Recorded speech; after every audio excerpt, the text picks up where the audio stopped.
Life Today. I'm Randy Robison, and we've got a great conversation today. Ralph Reed has a new book out, and it is called For God and Country. And you have seen Ralph, if you've watched anything on television for the last couple of decades. This is a gentleman you'll be familiar with, and he's done a lot of great work with the Faith and Freedom Coalition. And I am honored to have him. Ralph, how are you doing out there today? I'm great, Randy. Thanks so much for having me. I appreciate you taking the time to talk to us. And let's just be honest. In the Christian community, Trump has been controversial at times for reasons mainly related to his past and as well as some of his style that rubs a lot of Christians the wrong way. Why do you think it's important that we have this conversation? Well, I wrote For God and Country not primarily as a defense of President Trump, although I do plenty of that in the book, and proudly so. I have a 30-page appendix of his achievements and accomplishments and the promises he's made and the promises he's kept. He's a good friend of mine. I talk a little bit about how I got to know him and became friends with him and served on his first campaign, and am proud to serve on his current campaign. But the purpose of the book was a little bit different than that. It was more of a defense of the faith community. They have been called every name in the book. They've been smeared as spiritual frauds and hypocrites and people who sold their souls for 30 pieces of silver and compromised the gospel and their biblical beliefs for a few items on their policy checklist. And as somebody who was in the room and was present when all of that was happening, I knew that not to be the case. And I wanted to write a book that really told the story, the really unbelievable story, in many ways stranger than fiction, of how Donald Trump, this Manhattan billionaire with a Playboy past who had been tabloid fodder for decades, ended up winning 81% of the evangelical vote and 86% of the vote of self-identified conservative Christians. I think that they did so because of the policy commitments he made as a candidate, because Hillary was unacceptable on so many levels. And I think they've been vindicated for that choice because he kept his commitments, not just to them, but to the American people. And I think they made the right choice, not just politically. I think they made the right choice morally, and that's why I wrote the book. I'll tell you a story you probably don't know. I have a friend who is a pastor in Florida. And a couple of years, it was at least 2 years before Trump even said anything about running in 2015, I got a text from my friend with a picture of him and his wife and Donald Trump at this pastor's residence in Florida. And I said, dude, what's going on? And he said, Donald Trump's been watching our program, which airs locally, of our church service, and he was very interested. And now this pastor has never spoken out publicly about this. This is just not something that people know. But Right. I saw something and I thought, well, this is interesting. And even though I actually did not support Trump in the primary, we had so many great candidates, you can understand. But my dad, as you know, got to know candidate-elect Trump, and was really impressed. Dr. Ben Carson was impressed with him. Mike Huckabee was impressed with him. All these people that we respect started saying, hey, look, I know he's got that kind of past, but let me tell you about the man now. Right. And over the last few years, I've been amazed because, I've seen my dad with Reagan, seen my dad with both Bush presidencies. And politics, is politics. But there's something remarkably different about the way that Trump has listened to the faith community, and I think we've seen that bear out. I'm sure that's been your experience. Oh, very much so. And I documented in the book, and I describe a meeting that I was at in June of 2016 with then candidate Trump at Trump Tower. with, as I recall, your father was there, Robert Jeffress at First Baptist of Dallas, and Jack Graham at Prestonwood Baptist, also in the Dallas area, Paula White, who was really the head of the effort, Jim Dobson, Franklin Graham was there. And I talk about in that meeting, and keep in mind, this is not my first rodeo. I've worked on 11 presidential campaigns. Wow. And I've been in a lot of these kind of meetings. I was so struck by how at ease Trump was, how the familiarity on a personal friend-to-friend basis with which he addressed each of the faith leaders. I remember Franklin Graham thanking Donald Trump for coming to see his dad, I believe around the time of his 90th birthday. And I knew that I had a friendship with him, but I did not know that he was on that kind of a, not just first name basis, but friendly basis. And he said something in that meeting that I record in the book, which is he was available anytime, anywhere to all of us, that we not only had a seat at the table, but that he wanted us to be involved in his counsel. We then went we all got in SUVs, we went down the street to the Marriott Marquis in Times Square, where there was a meeting, an unprecedented meeting. I know of no such meeting that has ever taken place, in which the president came in a private closed-door meeting with over 1,000 faith leaders, pastors, evangelists, heads of ministries, heads of Christian colleges. And I think for the first time, what happened in that meeting is told in my book. And he said to those faith leaders, he said, I want you to get your voice back, and I want you to have the kind of influence in our society that you once had. And so he didn't just keep his promise on the public policy, the Supreme Court justices, the other judges, defunding Planned Parenthood, moving the U.S. Embassy from Tel Aviv to Jerusalem, withdrawing from the Iran nuclear deal, being pro-life, all the other things he promised. On a more almost meta societal level, he's worked to ensure that the faith community was heard, not just in the councils of his administration, but in society writ large. And I think that, again, is why I think Christians were right to vote for him. They're right to support his policies. And those who criticize them for doing so, I think they may be well-intentioned, but they're misplaced in their criticism. Yeah. On the issue of religious liberty, I don't think people, especially some Christians who are critical of the president for whatever reason, I don't think they understand how significant his position, his policies have been to religious freedom, and how that affects all of us, not just now, but for the future. What are you seeing in that arena? Well, to my knowledge, he's the first presidential candidate of either party to publicly call for the repeal of the Johnson Amendment. It's an obscure provision of the Internal Revenue Code that was inserted as a personal vendetta against a radio preacher in Texas by then Senate Majority Leader Lyndon Johnson in 1954 when they were redrafting the tax code.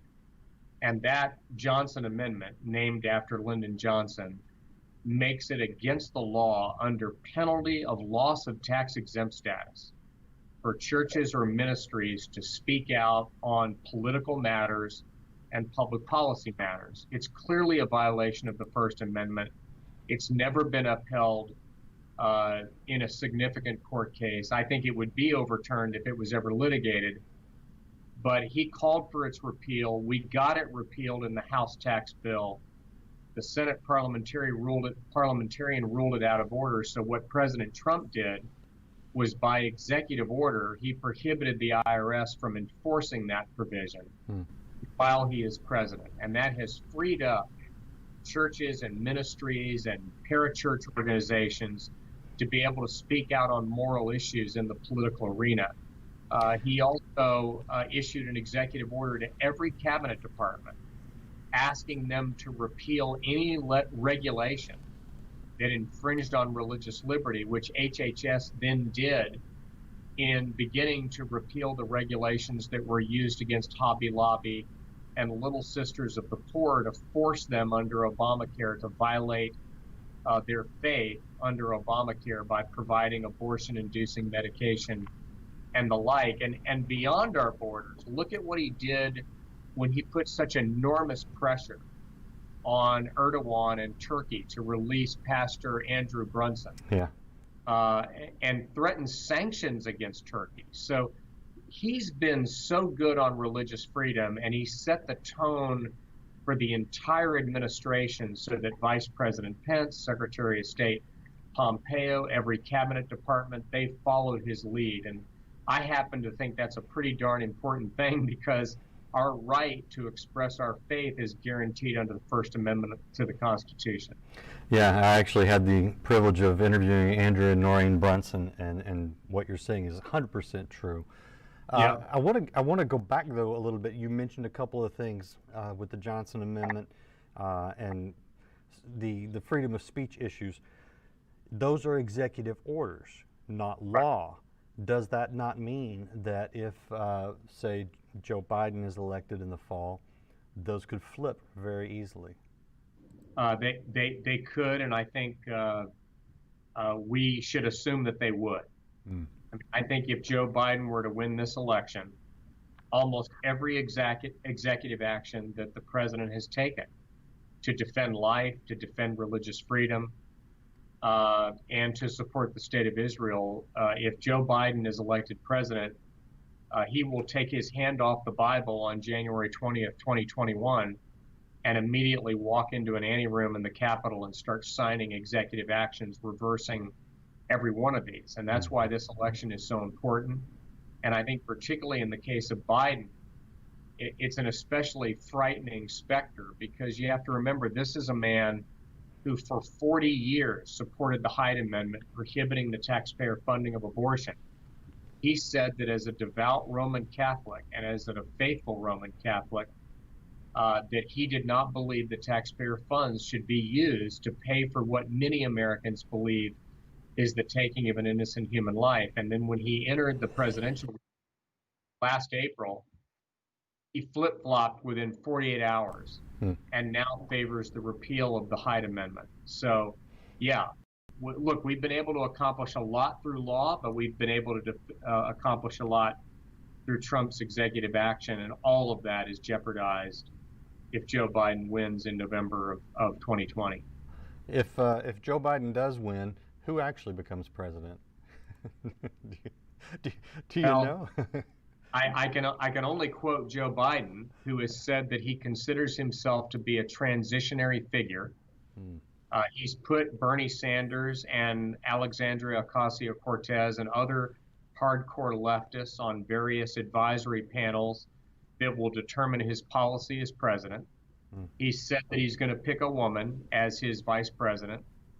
He's promised that. So I think it's going to be a progressive woman. And I think he's going to largely outsource public policy to the Bernie Sanders AOC wing of this party. Yeah. And I don't even know if he will serve 2 terms. So that really answers the question. He's pretty much telegraphed that in his public statements. Yeah, I do think he would be more of a figurehead, which raises legitimate concerns about who would actually be writing the policy. I want to address 2 types of Christians. Again, we're talking to Ralph Reed and his book, For God and Country. The Christian Case for Trump is available right now. You can go get that wherever you get books. But there's 2 types of Christians that I run into that I think need to really examine what they want in leadership and in our country, and the direction they want our country to go. Those are the types that legitimately have some issues with Trump's style, his tweets, his criticisms, the fact that he plays rough in the political arena. He just does, and he says things that a lot of Christians are not comfortable with. And I fully acknowledge that. I want to address them, and then I want to address the ones who attack other Christians for supporting Trump, to try to shame us, to try to tell us that we have somehow compromised Christianity because what we support Trump, which means we don't support a party whose platform is pretty much antithetical to Scripture in many, many ways, if not all of them. But start with those who genuinely don't like his style. Yeah, and obviously I've heard that. You know, I heard that from many friends of mine in 2016, and I still hear it today. And the best thing that I can say to that is probably like you, as you've already said, many of those folks supported someone else in the Republican Party primaries in 2016. And as I point out in the book, 2/3 of self-identified evangelicals, their first choice was somebody other than Donald Trump. They voted for somebody else in the primary. But once you get down to a binary choice, where it's Trump or Hillary or now Trump or Biden, I think you have a moral and spiritual obligation to wrestle not just with the styles of the candidates, but who is going to advance the common good and what is morally commendable versus those that are going to advance grave moral evils. And I would argue that appointing hardcore liberals to the courts who will advance an abortion on demand agenda, including taxpayer funding of abortion, including late-term abortion, including abortion after a child can survive outside their mother's womb, undermining the state of Israel, those are grave moral evils. In terms of Trump's style, you know, the coarseness of his language, his occasional tweet that, you know, somebody gets offended by. Certainly in my case, he occasionally says or tweets things that I wish he wouldn't. But what I say to those people is, you know, a candidate that you agree with 80 or 90% of the time, or a leader you identify with 80 or 90% of the time, is not a 20% enemy. They're an 80 or 90% friend. And I also quote Martin Luther, who is reputed to have said, "I would rather be operated on by a Turkish surgeon than a Christian butcher." In other words, if I've got life-saving surgery, and I do believe these are life or death issues, I don't ask whether or not my surgeon is sanctified or not. I ask whether or not they can save my life. And I think Donald Trump, by fighting for life, religious freedom, originalist conservative judges, defending Israel, wiping out ISIS, rebuilding our economy, and now it looks like he'll have to do it again after the pandemic, he has shown that he is capable of doing these things. Now, let me address those who are critical and try to shame their fellow believers who support Trump. Probably the most prominent example of which was the Christianity Today editorial last December, called the impeachment and removal of Trump and attacked Christians who back Trump. What I would say to them is, if the Apostle Paul, who was a citizen of Rome and who is recorded in the 22nd chapter of Acts as appealing to corrupt and venal Roman governors and ultimately to Caesar, these were not righteous rulers. These were not rulers who represented Christ. They were corrupt, they were barbaric, and in many ways they violated the rights of Jews in the Holy Land. But because Paul was a Roman citizen, he defended his rights under Roman law so that he would not be tried in a kangaroo court in Jerusalem, so that he would be able to appeal all the way to Caesar.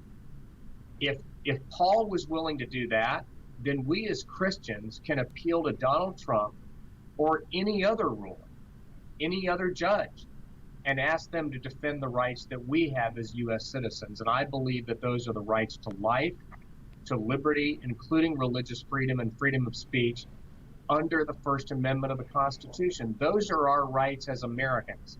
And you know what? If Donald Trump is willing to stand with us and fight for those rights and act as a champion of our rights, then biblically and scripturally speaking, it is perfectly appropriate for us as citizens to seek his aid. Yeah. My answer to them. Yeah. Good answer. Good answer. You touched on some of President Trump's accomplishments and where he's kept a lot of his promises. Is there any one that stands out to you as the most significant?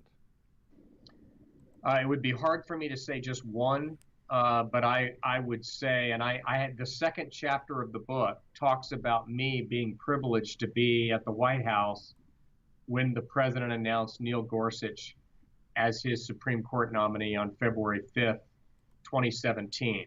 And again, I think it was a vindication of the decision we made. But I would say two stand out to me that I'll never forget.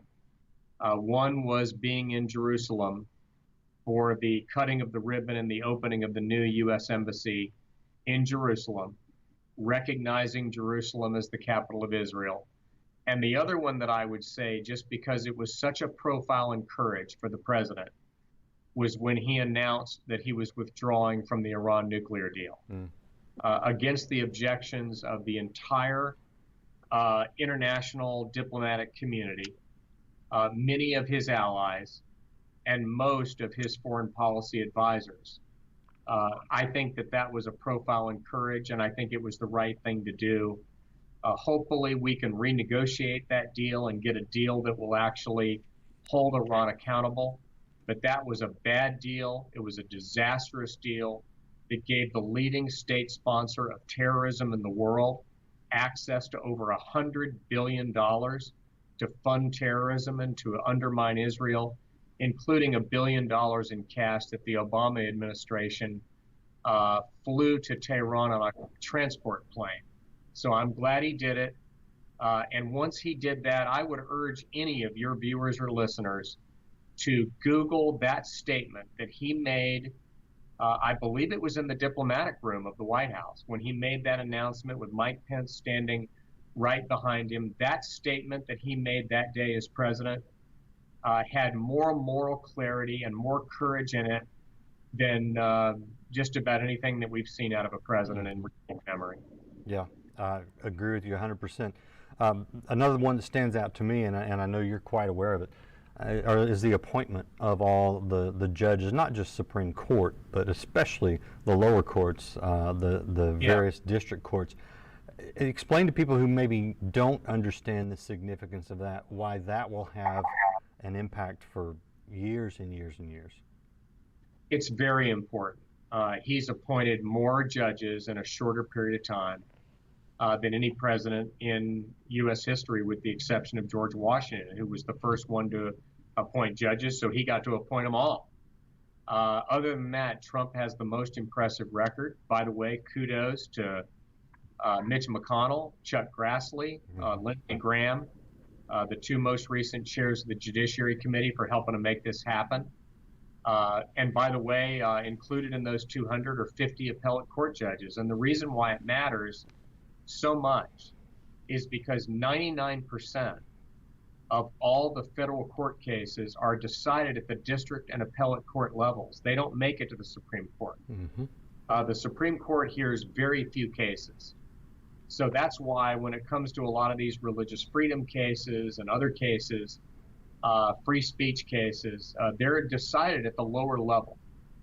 So they set the law in the absence of the Supreme Court hearing the case.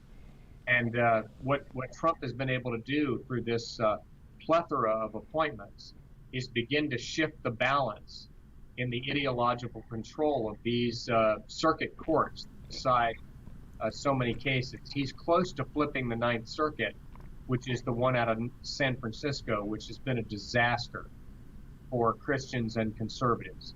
You're right. It isn't just the two Supreme Court picks. As important as those are and will remain, it was all these other court picks that are going to establish the rule of law and make the original intent of our founders matter more than judges legislating from the bench. You know, an interesting thing, and we have people that watch this from Canada. Of course, I've traveled all over the world and hear different opinions. President Trump is not all that popular in different parts of the world. parts where you would expect them to respect his stand for Israel, his stand against Iran, and really a lot of his policies. And I find that the reason why, when I press people to just try to understand them, is that the media that they're watching, they're not journalists, they're activists. And so I look at them and say, do you understand that everything you're saying to me that you've heard is basically the take of Trump's enemies, those who are still sore from the last election, those who want to be back in power? We have a real problem, I think, with the information, and Trump using Twitter, despite some of his tweets that we don't like, has circumvented the media in a lot of ways to go straight to the people. You know, back when the pandemic started, he was conducting the daily briefings, and his poll numbers just went up and up and up, and so we saw media pulling back, saying, well, we're not going to cover it, we're just going to talk about it. Right. How big of a role do you think the media is having in shaping people's views, not just here in the United States, but around the world?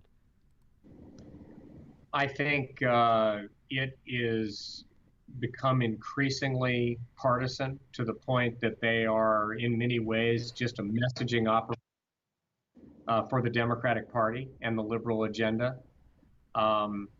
It's changed a lot since I came up politically some decades ago. You know, back when I was coming up, the reporters and the journalists that I worked with were just as liberal as the ones today, but they pretended otherwise, and they maintained at least a veneer of fairness, and that they were sort of the umpires calling balls and strikes. I think those days are really over, and I think it's really a tragedy for the media and for the press as an institution. I devote a chapter in For God and Country to the role of the fake news media as a partisan operation trying to destroy Trump. And by the way, as I point out in the book, not just destroying Trump, but destroying everybody around him.